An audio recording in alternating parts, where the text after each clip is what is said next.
আসসালামু আলাইকুম সুপ্রিয় দর্শকবৃন্দ, কেমন আছেন সবাই? আশা রাখছি সবাই ভালো আছেন।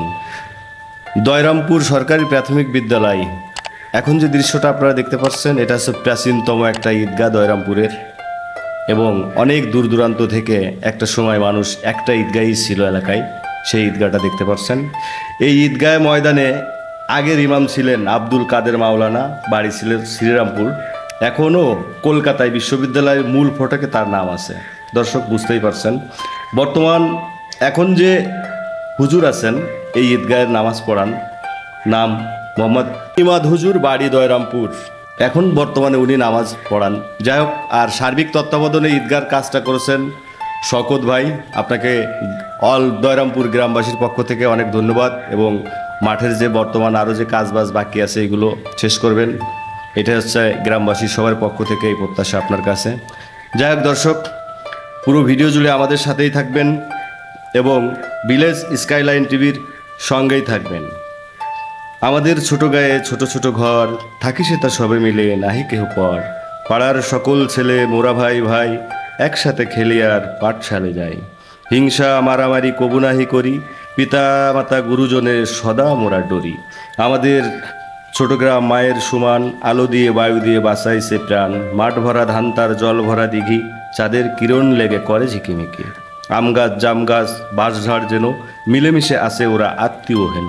সকালে সোনার রবি পূর্ব দিকে ওঠে, পাখি ডাকে বায়ু বায় নানা ফুল ফোটে। দর্শক, এই দয়রামপুর গ্রামবাসী যারা আছেন, আপনারা একটু আপনাদের বাড়িঘরগুলো খোঁজার চেষ্টা করুন এবং আমাদেরকে আপনার স্ক্রিনশটের মাধ্যমে আমাদের সাথে শেয়ার করতে পারেন।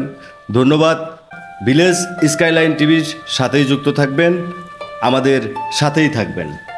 অসীম সৌন্দর্যের লীলাভূমি, মাতৃতুল্য বাংলাদেশের আলো বাতাসে বেড়ে ওঠা প্রতিটি গর্বিত বাঙালির চিরচেনা হৃদয়স্পর্শী প্রিয় গ্রামের প্রতিটি ইঞ্চিতে রয়েছে মমতা ভরা আবেগময় ভালোবাসা।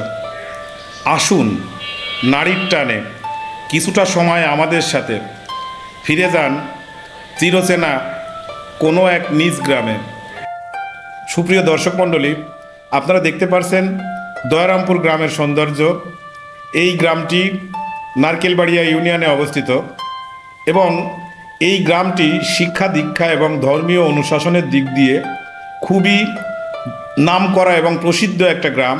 এই গ্রামের মাঠ আমরা চেষ্টা করি সবসময় আপনাদেরকে উন্মুক্ত দিগন্ত একটু ঘুরে দেখাতে, যেন নিরিবিলি আপনারা কিছুটা সময় সেই সবুজের মাঝে হারিয়ে নিজের মনের প্রশান্তি লাভ করেন।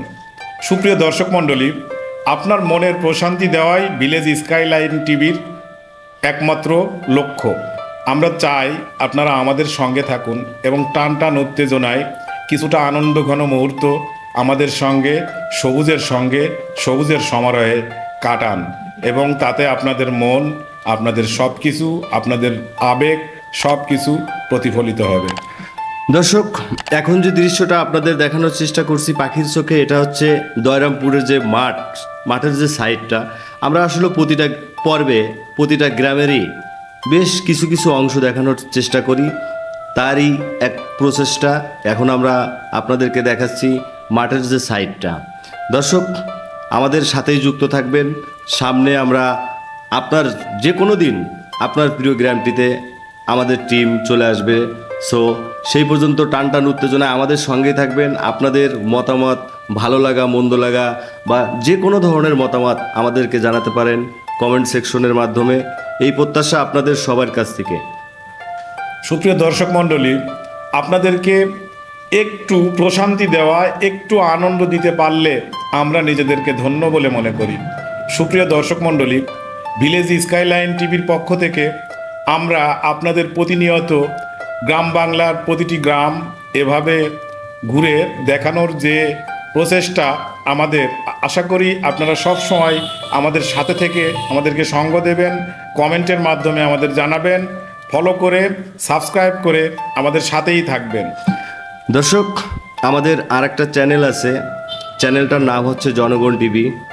আপনাদের সময় বা ইচ্ছা যদি হয় বা থাকে, আমাদের চ্যানেলটি থেকে ঘুরে আসতে পারেন এবং সেখানেও আপনাদের মতামত আমাদেরকে জানাতে পারেন, এই প্রত্যাশা আপনাদের সবার কাছ থেকে।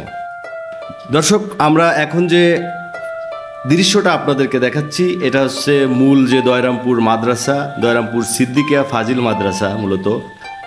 এখন এই মাদ্রাসাটা অনেক মোটামুটি আমি ছোটোবেলা থেকেই দেখে আসছি একটা প্রাচীনতম মাদ্রাসা। আর এই মাদ্রাসার মাঠটাই এর আগে যে ফুটেজটা আপনারা দেখতে পেলেন, যে ঈদগার যে ময়দান খুব সুন্দরভাবে সাজানো আছে, এই মাঠটাই অবস্থান করছে। দর্শক, এখন যে দৃশ্যটা আপনারা দেখতে পাচ্ছেন এটা হচ্ছে এই মাদ্রাসার শিক্ষকবৃন্দ এবং এখানের যে স্টুডেন্ট যারা শিক্ষার্থী, এই যে খুব লজ্জা পেল মনে হয় মাদ্রাসায় পড়ে। যাই হোক দর্শক, আমাদের এই পুরো ভিডিও জুড়ে যারা আমাদের সঙ্গেই ছিলেন আপনাদেরকে আবারও জানাই মোবারকবাদ। ভালো থাকবেন, সুস্থ থাকবেন। আসসালামু আলাইকুম।